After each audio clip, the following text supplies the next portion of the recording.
Let me get us out of the bathroom, you know. Much better. Hello. Last week was a bust, you guys. Last week, the weekend, my goals for the year. I titled my last video like getting like starting 2025, finally starting 2025 or something like that. But I don't feel like I started anything. Like I started my reading goal, which is great. I've read 3 books already, which is solid, but I haven't done any of my other things. And so I was really feeling it this weekend. I didn't upload a video on Saturday, so I've already missed 2 uploads. When one of my goals is to upload on YouTube twice a week. And I didn't start like going outside consistently. Like I didn't have all of my stuff prepped for my budget for the year. Like I needed to build some sort of tracker that like was on my phone, because I do a lot of things digitally. Because I'm always on my phone, so there's like a convenience factor for it. So I built like, I didn't have like a Notion or anything built out that was like sustainable. I had my notes app and I was like, this isn't gonna work very well. And I just feel like I really wasn't locked in. Like I wasn't locked in, and I'm not gonna be perfect. I'm not asking for perfection. My words for the year are follow through, balance, flexibility, and pause. And so like I have to kind of take like, yes, I want to follow through on my goals. Also, like I need to give myself balance, and I need to offer myself like, I need to take a second to breathe and think about it and be like, okay, here are the ways that I didn't show up for my goals this week. Like, what can I do differently the next week? And so I had to get it together yesterday. So I didn't post this weekend, but instead of not posting, I tried to take time to just like set up my life and get my ish together. Cause like my shit was not together. It did not feel together. And so the first thing that I did was clean the living room up a bit. So there was like 3 weeks worth of laundry right here that is now not there. I also, what else did I do? James did the dishes. I went to the grocery store. We got rid of I put up the box of Christmas decorations that had just been sitting in the living room for a couple of weeks. We cleaned out our old towels and had to get new towels. I did all of the laundry. I have to move the last of it to the dryer right now. I just really need to get it together. That's how I feel. Like now that I am healthy, although my ears are still really clogged, and I'm still taking my amoxicillin for a little bit longer, but now that I'm healthy, now that I can do it, like I just need to like lock in and get going on these things. I do think that I need to also give myself grace, because I think there's a lot of tasks that I want to do that I'm not ready for. Like I signed up for ClassPass, which I haven't had in years again, and I was gonna go take some workout classes because one of my goals is to make a new friend in my area this year. And I like the thought of going into a workout class where I don't know a single person and I don't know the intensity and I don't know any of that stuff. Like I'm very nervous about all of that. So I ended up like canceling my ClassPass like trial subscription, and was just like, I don't think I'm ready for that yet. I need to like get back into my own workout regimen, and then I can attack that goal. And I do really want to make a new friend this year. That seems like such a simple goal, but it's not. As an adult, making friends is hard. And so I'm just trying to like not be down on myself about the fact that I feel like I need to take a little bit more time with that goal and like not be mad at myself that I do think it's gonna take me a second to get the confidence to even go in there, and like the courage to like do it scared. Doing it scared is such a struggle for me. So anyways, that's what's going on. I can show you, you've seen my goals, but let me show you my Notion. It's not gonna look right because for whatever reason, Notion, I embedded like my Google calendars in there, and it's acting like I don't have access to my Google Calendar, even though there's literally no reason why. You know what? I'll show you guys on my computer in a minute because it just doesn't look right on my phone. And I'm so upset. I spent hours doing this weekend, setting it up, figuring out what I did and didn't want, what I liked, using some templates, creating my own stuff. I can show you this.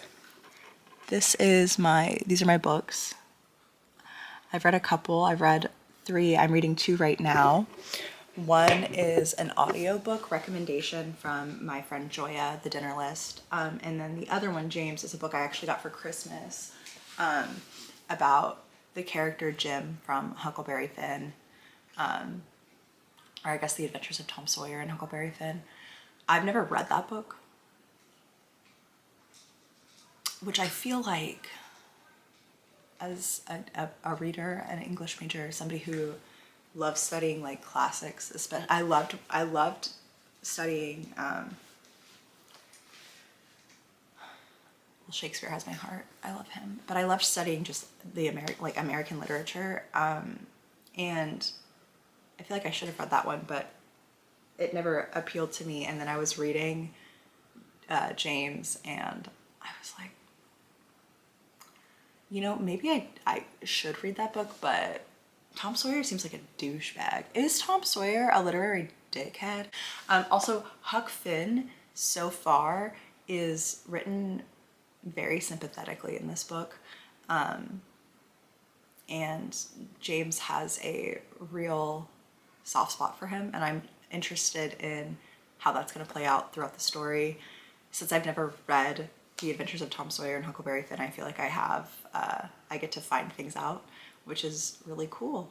But it is a pretty heavy story, so if you haven't heard of it, I will link it down below, because I feel like it won a bunch of awards this year or last year, and I can already tell a lot of people were like, it's very moving, very funny, extraordinarily well done, and I'm only about 10 chapters in. They're pretty short chapters. It's a longer book, but the chapters are pretty short. And I can say already that I do think it is all of those things. I've found myself laughing at the things that James says. Like, he's just very funny and very clever. And I love the way that Percival Everett has written these characters. And yeah, anyways, I could wax poetic. I will say the other 2 books the other 3 books I've read, 2 of them were like, I mean, 3.5 stars is not a low rating, right? But it's not what I was looking for. A 5. I wanted to start off with a 5-star read. Didn't happen. And then the other book that I read, 2 stars, which sucks. I hate giving a book 2 stars. I also have to say, I think we need to leave the novella. I think we need to leave the format of the novella. I don't love it. It messes, pacing is all over the place. I don't think it's great. So yeah, I just read The 7-Year Slip. 5 stars, first 5-star read of the year. I'm so glad it was a 5-star read because I had high expectations. I have a really hard time reading the trendy book.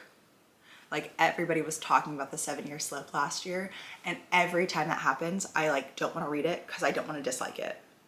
Does anyone understand what I'm saying? Sometimes you read something and you're like, oh yeah, this is really good. And I feel like that happened with Two Can Play, which was the book that I gave a 2-star. I saw a lot of people enjoy that book. It's an Ali Hazelwood book who wrote The Love Hypothesis. If you've never read The Love Hypothesis, I love that book. There's some cringe bits in it, but I am who I am. It is a Raylo fanfic. I'm just a girl. I'm just a girl. You're gonna have to just let me be just a girl. I'm just a girl who loves the book, who's taken recommendations from the girlies, as we talked about last time. But I did not like Two Can Play, and I felt bad because I feel like a lot of people really liked it. Although I did see some people who got like early copies of it, art copies, and I feel like I don't know if they really liked it. Because I trust a lot of these people who said that they do like it. And I was like, all the other recommendations I've taken from you have been pretty good. Did you really like this one? This is the second Ali Hazelwood novella, though, that I've read that I was like, not for me. So I think maybe it's Ali Hazelwood. No offense. I love Ali Hazelwood, some of Ali Hazelwood's books, not loving the novella. Just too short. Couldn't execute I loved the premise of this book. It wasn't executed well in the time frame. Anyways, that is my book rant. So the whole synopsis of this first bit of this video is, I'm getting my shit together.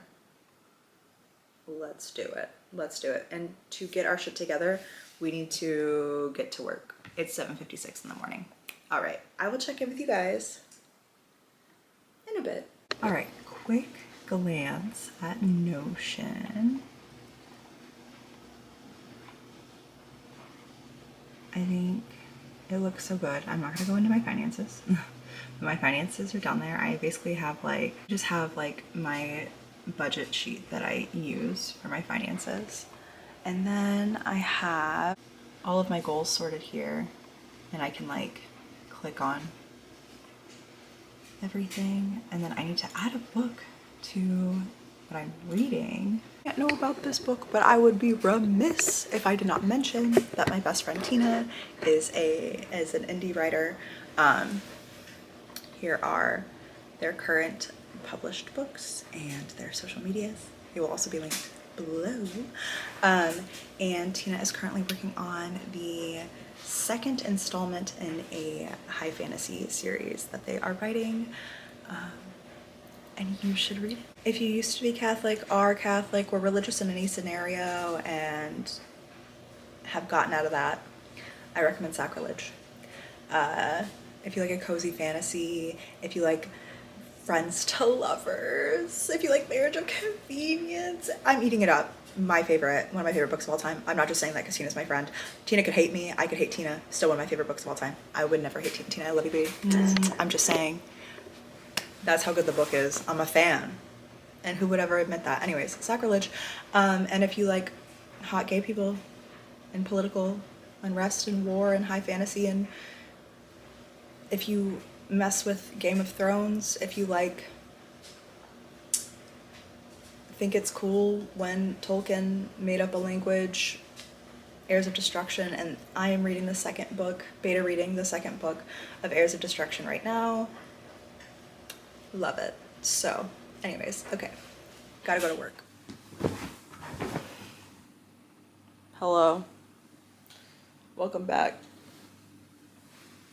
I'm losing my mind slowly. I have a headache, and corporate America kicked my butt today. Boom. Boom. So, we're just gonna chill. We're gonna make salmon. We were discussing potentially making mac and cheese. Homemade, that's the only way I'll eat it. I don't eat that box stuff, that's gross. Y'all are gross for eating that. I just ostracized 95% of the American people. Anyways, when are you hungry? Whenever. You're hungry whenever. Should we cook now? If you want to. I think we should cook now. Because I don't want to stand again. Mm-hmm. So if I stand now, I won't have to stand later. Alright, I'm gonna make dinner. I'll see you guys in a minute.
Good night, friends. I'll see you later.